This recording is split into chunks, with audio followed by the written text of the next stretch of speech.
اور خوف خراب ہو جائے تو اس کے ساتھ ڈپریشن اور حزن جو ہے. اس لیے قرآن میں جب بھی خوف آیا حزن اور حزن کے ساتھ لا خوف علیہم ولا هم یحزنون، لا خوف علیہم ولا هم یحزنون. حزن اور خوف میں جو تعلق ہے یہ ہمارے بزرگوں نے اس پر بات کی ہے. جب تاریکیوں کے باپ تھے آپ کے بر اعظموں پر، ہم نفسیات کے اوپر بات کرتے تھے، لیکن اب لٹ گئے. کیا ہوا؟ ہم بھی قبول کرتے ہیں آج ہمارے علم کا وہ ڈنکا نہیں. یہ بھی سوچنا پڑے گا کہ غیر کیسے ہمارے سے لے کے چلا گیا اور سارے گین بنا گئے اپنا. بہرحال جمعے کا وقت کم ہے اور بحث بہت لمبی ہے. تزکیہ نفس، انبیاء نے آ کے یہ ٹھیک کیا لوگوں کا، یہ ٹھیک کیا انہوں نے. ان فی الجسد مضغہ، آپ نے فرمایا جسم میں ایک گوشت کی ایسی بوٹی ہے، ایک ایسی بوٹی ہے گوشت کے اندر. There is a piece of flesh in your body. اذا صلحت صلح الجسد کلہ، اس کو ٹھیک کر لے پوری جسم کی پرفارمنس ٹھیک ہو جائے گی.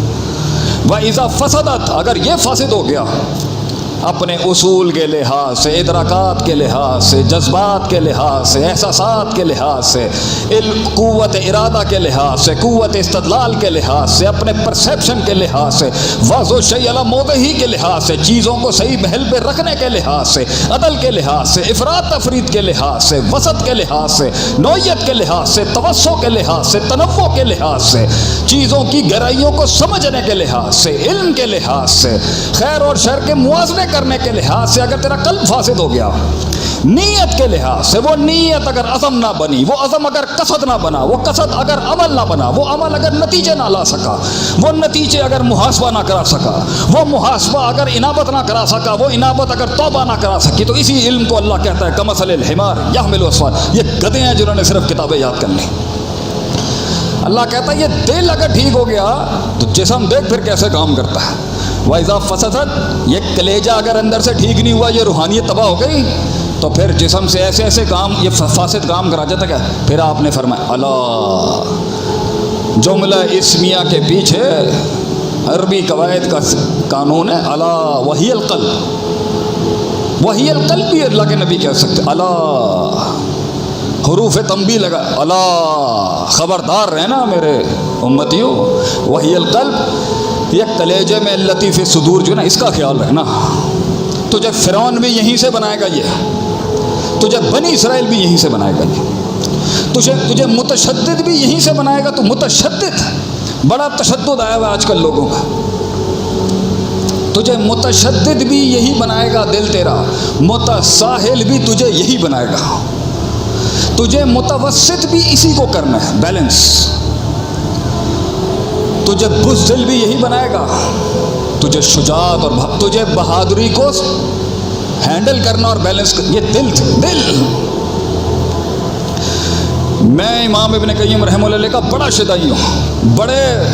بڑے مغربی فلسفوں کے آگے میدان جیتنے کا موقع ملا. امام ابن قیم رحمہ اللہ علیہ، مدارج السالکین، طریق الہجرت ہے. یہ دو اماموں کی ویسے ہی ہم بہت عزت کرتے ہیں، احترام کرتے ہیں، ان کا تقدس ہے امام ابن تیمیہ رحمہ اللہ. لیکن جو میدان میں وہ کام کر گئے، مدارج السالکین ایاک نعبد و ایاک نستعین کے بیچ میں احسان کے درجے تک پہنچنے کے لیے 60 درجوں پر کتاب لکھی ہے کہ وہ کیسے نصیب ہوتا ہے انسان کو. ان تعبد اللہ کانک تراہ فإن لم تکن تراہ فإنہ یراک، کہ ایمان کا درجہ تیرا وہاں ہو جہاں تجھے دکھنا شروع ہو جائے. اگرچہ موسیٰ کو اللہ نے کہا لن ترانی، دیکھ نہیں سکتا تو موسیٰ دنیا میں، لا تدرک الابصار، آنکھیں نہیں پہنچ سکتی اللہ کو، مگر وہ رویت بھی نہیں ملی تو ٹھنڈا نہیں ہوگا سینہ تیرا. تو ہم پڑھنے گئے تو پتہ چلا اس میں فرقوں کا ذکر ہو گیا. تو پڑھتے پڑھاتے مجھے ایسے ہی ہوش ہوا، کتاب تزکیہ نفس کی ہے، فرقہ کہاں سے آ گیا بیچ میں. اس میں جہمیہ پہ بات کر دی امام صاحب نے، اس میں معتزلہ پہ بات کر دی آپ نے، ماتریدیوں پہ بات ہو گئی، اشعریوں پہ بات ہو گئی، فلاں پر بات ہو گئی، خوارج پہ بات ہو گئی، کرامیہ پہ بات ہو گئی، قدریہ پہ بات ہو گئی. تو میں پریشان، کتاب اللہ سے جوڑنے اور رلانے والی ہونی چاہیے تھی، فرق آ گئے بیچ میں. تو اس پر امام صاحب کا نقطہ ہے، پہلے نفسیات خراب ہوتی ہیں پھر باطل دلیل گھڑتا ہے آدمی. پہلے نفسیات میں نقص ہوتا ہے پھر فرقہ بنتا ہے انسان کی طرف سے. تو یہ فرقے بھی امام ابن قیم رحمہ اللہ کے تحت نفسیاتی مرض کی وجہ سے بنتے. کسی نے عقیدت میں کہاں پہنچا دیا اور الوہیت کا درجہ دے دیا. اور کسی نے بدعقیدگی میں وہاں گرا دیا نعوذ باللہ، جو ان کی شان کے، ان کے پیر کی مٹی کے بھی مقابل نہیں ہے، جو افراط تفریط۔ وہ رد کرنے گئے، وہ کچھ اور کر گئے۔ ایک حقیقت پہ کھڑا ہے، دوسرا مجاز پہ کھڑا ہے۔ علمی دنیا کے سرداروں کے جتنے بھی اختلاف ہم نے پڑھے، افراط تفریط۔ ہر مسئلہ اس طرح کا نہیں ہوتا کہ عصر کی نماز جا کے پڑھ لیں بنی قریظہ پہ، تو ایک نے پیچھے پڑھ لی، ایک نے بعد میں پڑھ لی۔ کچھ مسئلے ہوتے ہیں کہ دونوں ٹھیک ہوتے ہیں، لیکن اکثر مسئلے اختلاف کے اندر بھی وہ شدت، نفسیاتی سائیکوپیتھیز، نفسیاتی امراض۔ اس لیے جمعہ تو ایک پورا تسلسل سے تزکیہ نفس پہ ہونا چاہیے، امراض القلوب پر ہونا چاہیے۔ اس لیے تو امام ابن قیم رحمہ اللہ کہتے ہیں امراض القلوب نوعانی ہے، دو ہی بڑی بیماریاں ہیں دل کی، باقی اسی میں سے نکلیں گے۔ الشک و شہوات، یا علم میں شک ہوگا یا نیت کو شہوت کھا جائے گی۔ ایک وجہ سے صبر نہیں ہو رہا ہوگا، دوسری وجہ سے یقین نہیں ہو رہا۔ تو اگر قوم، میں پھر لپیٹ کے واپس آتا ہوں، وقت کم ہے،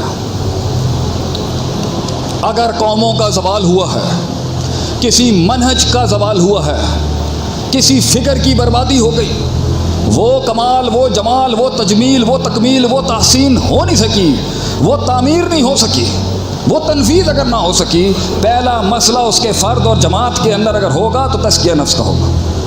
ان کے نفس میں مسائل تھے،